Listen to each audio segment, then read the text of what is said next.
Other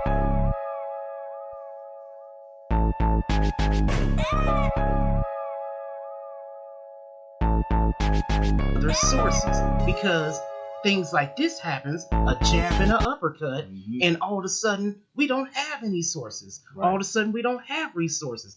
But it's not by might and it's not by power, but it's by God's Spirit. We have to have confidence that God, no matter what we're going through, you're going to bring us out. I know a lot of people are relying on this stimulus check that's coming from the government. Man, no. You don't need that. What you need is God to supply all your needs right now, and He'll do it. I'm telling you. Aside from that, there's been a lot of people that have filed for unemployment, followed the instructions in order to get a solution to the problems, and they're still waiting to hear back from that government help.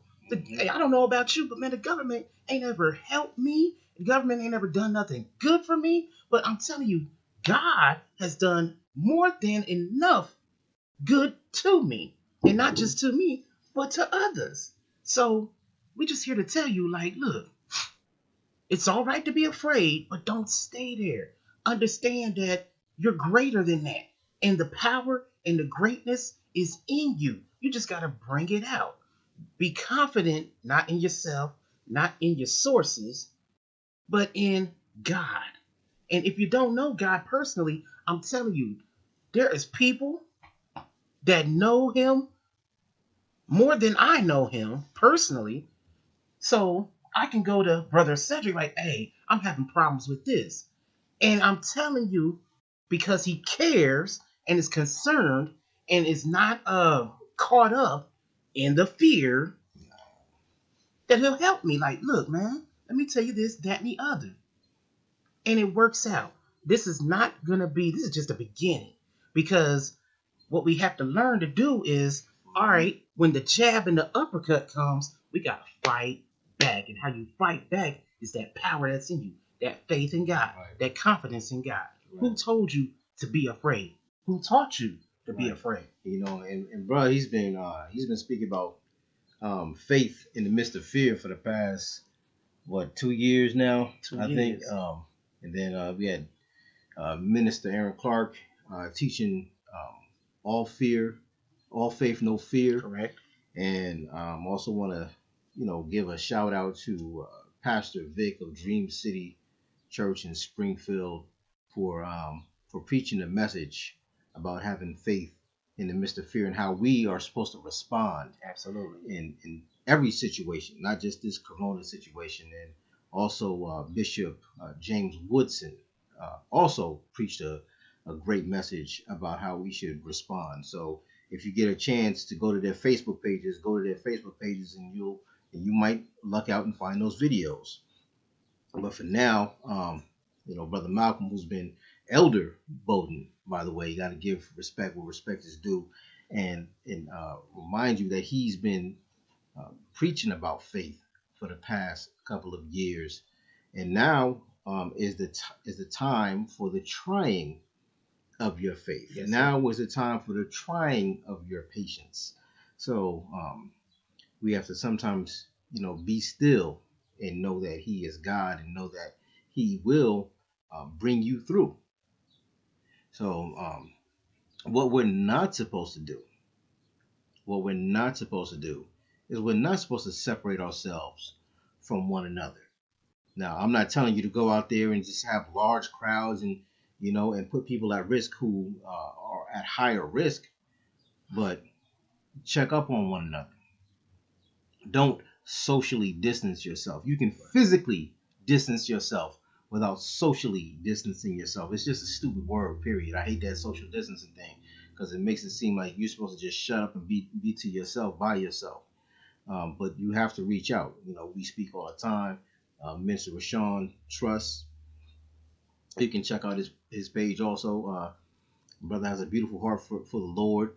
His praise is pure, and that's why we love him. He's another one of the brothers in the Palm Brotherhood. Yes.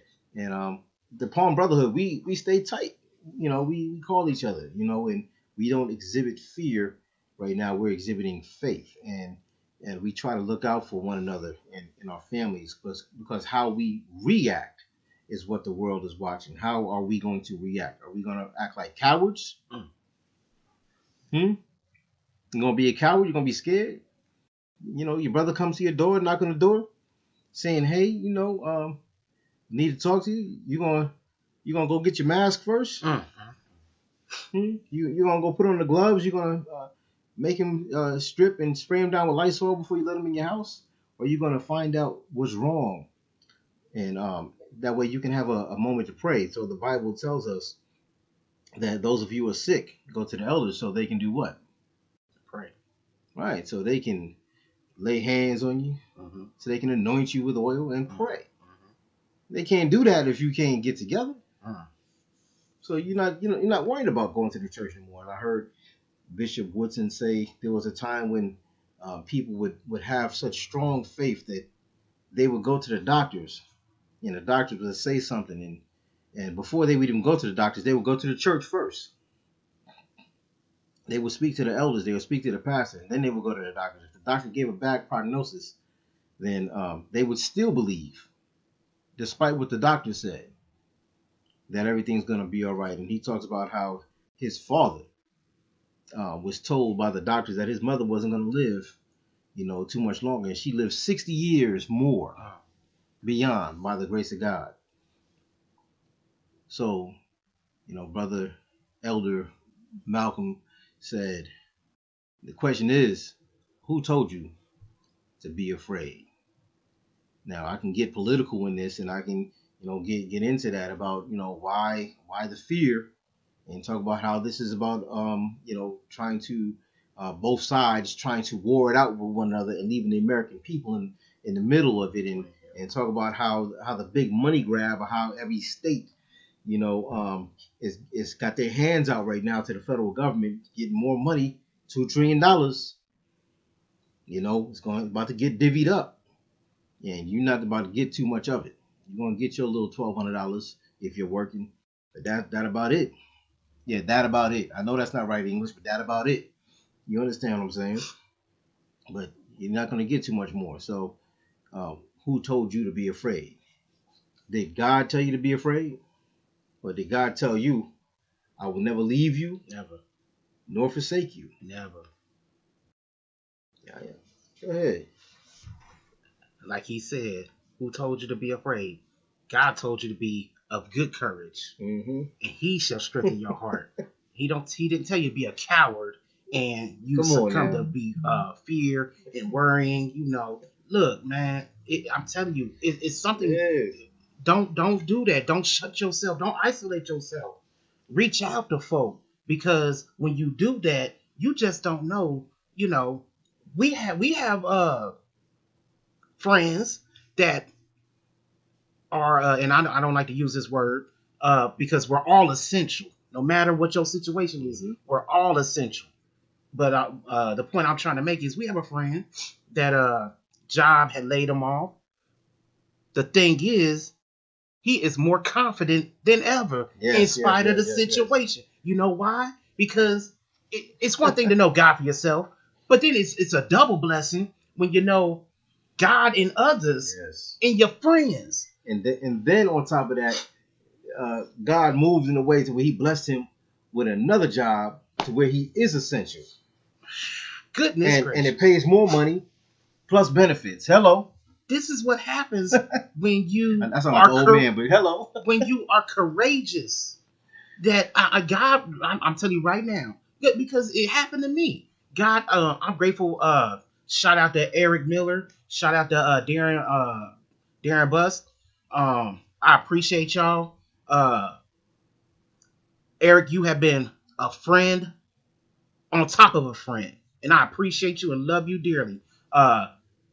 Darren, to know me in a short amount of time, but treat me like a son, I will always love and respect you. And it's amazing because to go from that and be a light, in spite of what the situation was in the beginning, and to know that I was impactful, that the time came where the good Lord opened up an opportunity for myself to start a new job. at a higher position, more money an hour, set off days, set work schedule. If you don't conform to the fear, but if you are confident in what God tells you or what God has called you, not to be afraid, but to be. Did you interview at that new job? I start Monday. Monday. You went to an interview. Yes. So you had to leave the house. Yes. Okay. I'm just during the shutdown, man, come on. He had to go get his blessing. Man, I'm telling you, you don't have time to be afraid. You don't have time to be fearful because you're gonna mess up what God has for you. Right. I'm telling you, and I know some people that have lost their jobs. I know some people that have had to shut down their self what's the word I'm looking for? When you have your own business. Yeah, self-employed. When you're self-employed, look, I'm telling you right now, because I'm telling you what has happened to me. If you don't conform to this fear, but you stay confident in what God says about you, right. that you blessed, no matter what, no matter where, no matter what's going on, you're blessed. If you believe that, I'm telling you, what's coming is gonna be better than what you already have. I'm telling you what I know. Believe me. Yep. If you don't believe God, believe me. Believe the God in me. Man, you know what this reminds me of? It reminds me of that movie Creed. Yes, sir. Especially Creed 2. So remember in Creed 2, now he got to fight the Russian son. Right. You know what the Russian did to his dad? I mean, right. That was like proof that them Russians are. He killed them. Tough. Yeah. And they're showing you the training that the Russian boy is going through. And he going through some serious training, and he had some serious family issues going on too. So that made him an animal. And you look at how he was training and things that he was going through, and he ended up even in the hospital in the movie. But in the end, he still came out victorious. In the end, he never lost. Well, he did lose faith, but then Rocky had to come and they had the conversation. He got around somebody that empowered him, encouraged him, uplifted him, built him up. And man, Art, that's another aspect to remind you of who you are and what your capability is. Man, you got to fight through. Don't conform. Be different. Yep. Be fight. Remember, he sheltered himself off after he had got all beat up. He sheltered himself. Yes. Closed his wife off. She was having a baby. Closed herself off, and it didn't help him at all. Don't do that. Don't isolate yourself from loved ones. Don't isolate yourself from those that are basically in the position right now to help you, to encourage you, to empower you, to uplift you. I know it sounds... And to remind you of the power that you have within you. Remind you. Oh, my God. Don't do it. Don't conform to this fear. Because I'm telling you, again, we just got hit with a jab and an uppercut. Look, there's going to be more to come. And I'm not saying that to put fear or to make you afraid or to scare you. I'm just telling you to inform you, like, look, it might have connected with the jab and the uppercut, but you know what? Come at me one more time. Let's see what I'm going to hit you with this time, with my faith. Right. He ain't trying to pump you up to get all bold, to run out there in crowds of 100, 200, 300 people. Nah. Just wherever you walk boldly. Walk boldly in your home, walk boldly in your job. Stop worrying about this stuff and stop every time, you sniffle or somebody else sniffle or cough, you getting scared and you start pushing them away. Y'all acting crazy out here, man. Like I told my wife I was about to do something silly, man. I was about to go online, buy me a ninja uniform, and I was gonna go shopping. Man. Just to show them how silly they look. Silly. Oh. And we know we in all seriousness, look, do what you need to do. Cough in your arm, wash your hands, If you're sick, stay at home. Yes, do that. But at the same time, don't be afraid, man. Please don't be afraid. Because you're going to mess up and what God has for you on the end of this thing. I'm telling you, He's got you. Right. And please reach out to other people. Yes. We spoke about this before. There's some churches that are reaching out. Once again, props to Pastor Vic and Bishop Woodson for them encouraging people and motivating people to remain faithful in this time of fear. And also props to Pastor Vic and Dream City Church and a few other people who are out here trying to meet the needs of people who are serving lunches. I think they serve what is it, 75 lunches a day or more. I don't know exactly what the number is, but it's a good number for the neighborhood that they're in, and there are people out there working to make sure that everybody is taken care of. So if you can find, if you don't have the time, like I don't have the time, so honestly, I just donated some money to people who did have the time, and my kids are about to go out there and start helping, starting this week. So you got to reach out. You can't stay in your house scared and not reaching out to others. So even when the Passover came, going back to Old Testament, when the Passover came, they had to slaughter a lamb. Now that lamb might have been a sheep or might have been a goat. So the word lamb covers both. But if they had too much meat, they were to invite somebody over to share with them. So don't shut your doors all the way.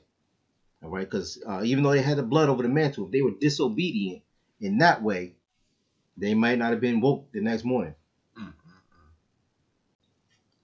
Freestyle Podcast on Facebook, Freestyle Podcast on Facebook, Mally Bow on Facebook.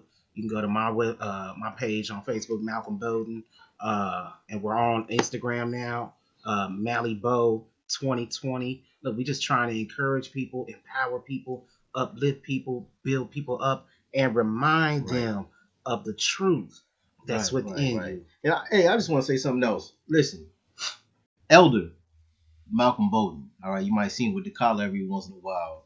You know what I mean? Just to remind y'all. But he does it because wearing a collar for him is like a doctor putting on a doctor's coat. He's letting you know he's on call. You understand what I'm saying?